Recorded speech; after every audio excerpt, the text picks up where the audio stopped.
AITA for banning my 5-year-old sister from my wedding unless she gets therapy before the wedding. I just want to start off by saying I, 24F, love my baby sister more than anything in the world.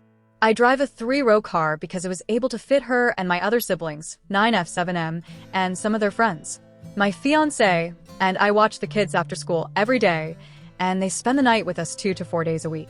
My fiancé is great with the kids, and they adore him. My fiancé proposed 6 months ago, and when we told the kids, the older two were excited, but Evie, the 5-year-old, was furious. She started crying and hitting me because she wanted to marry him, and if I marry him, she can't. She refused to speak to me for almost a week, and now she's mostly okay, but she gets mad at me and starts crying and hitting me anytime she sees me kiss him.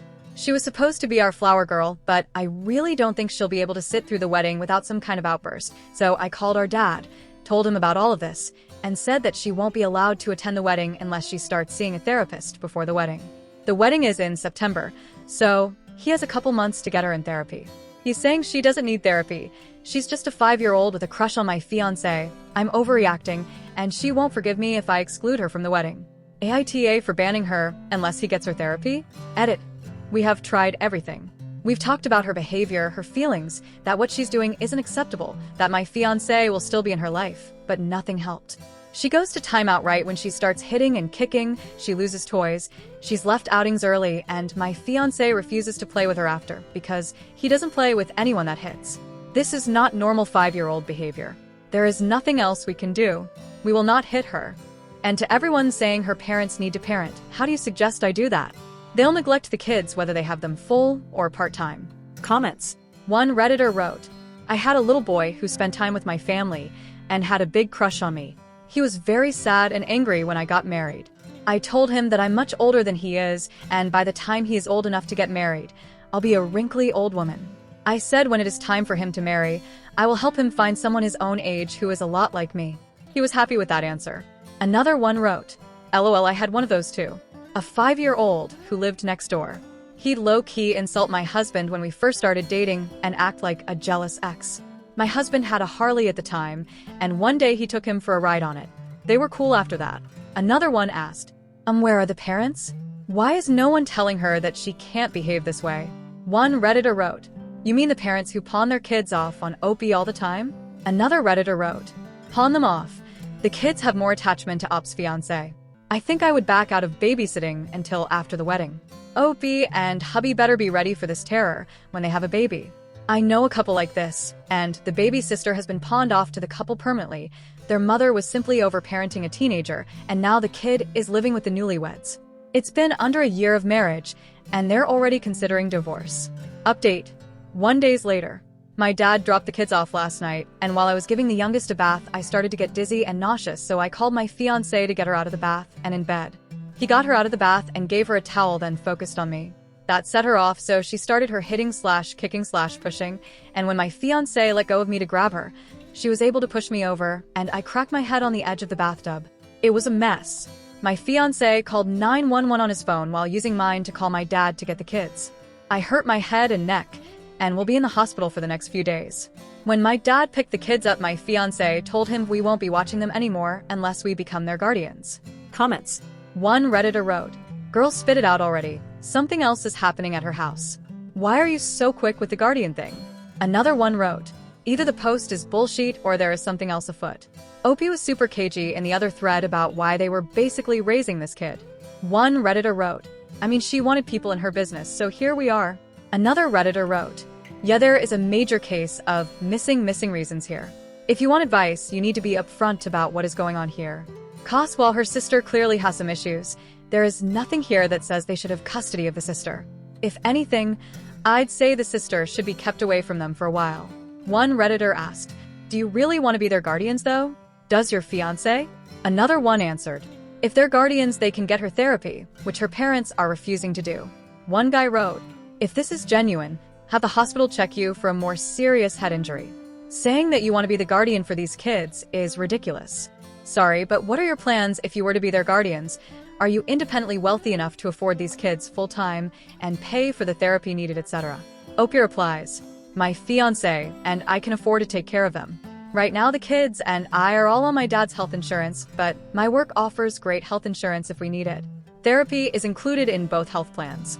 Another Redditor wrote, "How can you afford to take care of 3 kids, but at the same time," from another comment, "not be able to afford purchasing a house? Kids are expensive. Home ownership comes with a lot of responsibilities as well. I don't think you've thought any of this through at all, or you're simply lying for fun."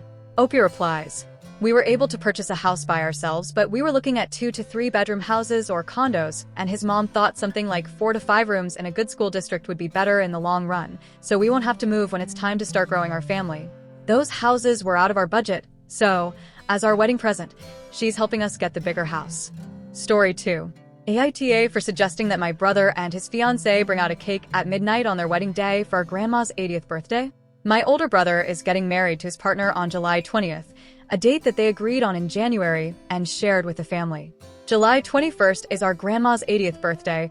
She comes from a line of women where none of them lived past the age of 80, so it's a big deal for her, and she announced last year that she wanted to go all out with a weekend-long celebration. When my brother announced his wedding date, she was the first one to react with kindness, considering he forgot all about her 80th birthday plans when deciding upon the wedding date. They had made several down payments before announcing, so there was no point in asking them to move the wedding a week before or later for Grandma. And Grandma wouldn't allow it. She ultimately decided to have a relaxing, low-key Sunday dinner because my brother and his fiancée also want to have a post-wedding brunch that day for relatives and the bridal party. My mom and I got to talking, and we thought it would be super fun if, at midnight, us grandkids could surprise Grandma with a cake and have the band play her favorite song, so we could share a dance with her. It seemed like a fun way to include such an important milestone into the celebratory weekend since she was giving up her big birthday bash in favor of the wedding. I called my brother immediately to share the idea with him, and he loved it. He even came up with the idea to make the cake England-themed because Mom and I are taking her to England in September as our gift. It's a lifelong dream of hers to go. That is, he loved it until he didn't, meaning until he spoke with his fiancée. He called to say the cake deal for Gran was off, and that same night I received a text from his fiancée telling me I should have checked with her first if she would be okay with it and how I was being insensitive, rude, and selfish for meddling with her special day. Yes, her special day. Not my brother's special day or their special day, her special day. She really seems like a good person, and we get along well despite not being super close, but it seemed logical to me to contact my brother since it's also his wedding and it's his grandma, not hers.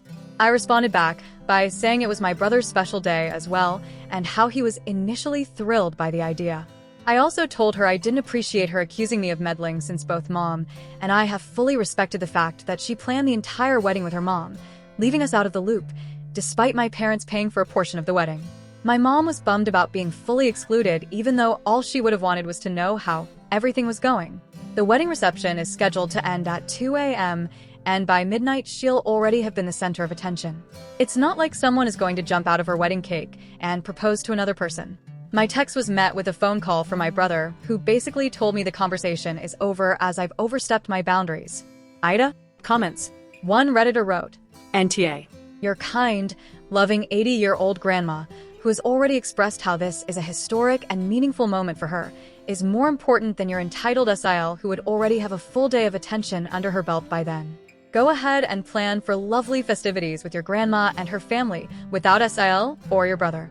She outright declared war on the people financing her wedding and who are important to her husband, so all bets are off.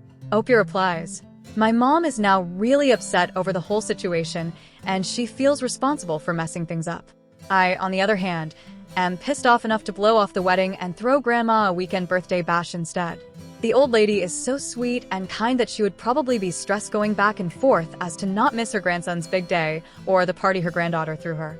I mean, of course I won't do it, but it's fun to think about. I do admit I was originally annoyed when they announced the wedding date. So were my aunts and cousins, but my grandma was so kind about it, and my mom supported her as she wanted to be there for both her son and her mom. So Grandma ended up settling for a basic Sunday dinner knowing everyone will be tired, hungover, and worn out instead of having a weekend-long birthday bash with all the people she loves." Another Redditor wrote, "I'm going to say that you're NTA, but you sound like you're on the verge of becoming TA. Making a good faith suggestion is pretty much always okay. And this was a very good suggestion. But the thing is, it was a suggestion. It's for the bride and groom to make the decision together. And no matter how much the groom liked the idea when he first heard it, when he and his bride discussed it, their decision was no. You need to accept that. Putting up a fight, refusing to go to the wedding, or anything like that would make you TA. That doesn't mean the bride's hostility was called for. She had every right to tell her fiancé that she didn't want this cake thing to happen, and it was probably wise of him to go along with her preference. But she should have just let him communicate their decision. Accusing you of meddling was unjust, because you only made a suggestion. You hadn't, at that point, tried to fight with her about it or tried to make it happen without her consent.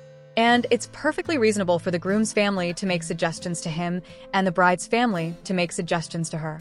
But everyone should respect the right of the couple, together, to decide which suggestions to take. And that means accepting that sometimes even an idea that one of the two likes will be rejected when they discuss it. Update: AML the a-hole for suggesting that my brother and his fiancée bring out a cake at midnight on their wedding day for our grandma's 80th birthday. The wedding is off. After the conflict between me and my brother's former fiancée, which resulted in a phone call from my brother, I decided to text her 3 days later to apologize. Even though my family and the internet sided with me, I just didn't want any bad mojo or to be a SIL from hell.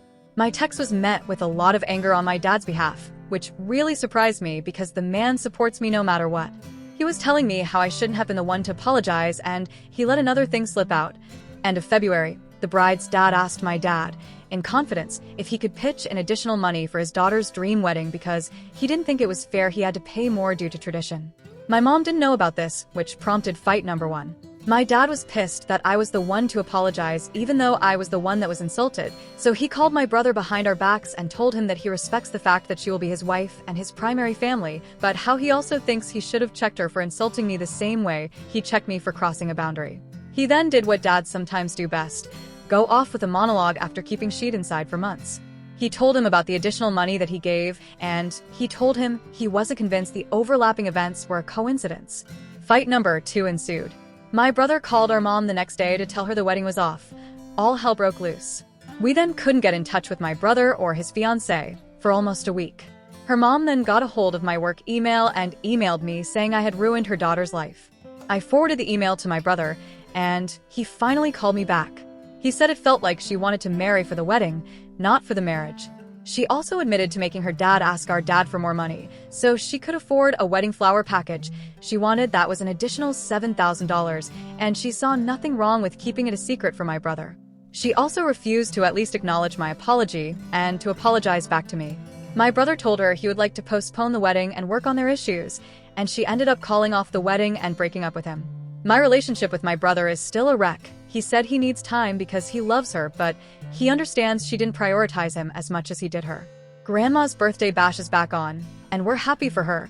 She's excited as heck after the initial turmoil. I miss my brother so much, and it sucks knowing how heartbroken he is, but at least he's talking to my parents, and he has the rest of the family as his support system. I really hope we can rebuild our relationship someday. I'm glad he won't marry the wrong person for the wrong reasons, but it's awful being the trigger to his life falling apart, and I regret everything. Comments. One Redditor wrote, "My goodness. Given how this entire situation turned into something resembling a nuclear explosion, perhaps it was best that it all came out before the wedding. It just sucks that it had to tear the entire family apart in the process. This woman sounds like an absolute piece of work. I also don't think you're the one responsible for all of this falling apart. You made a suggestion. Your brother's ex-fiancé is the one who is at fault here. Congratulations and happy birthday to your grandmother. I hope her party turns out to be absolutely awesome." Another Redditor wrote, "That's a lovely outcome.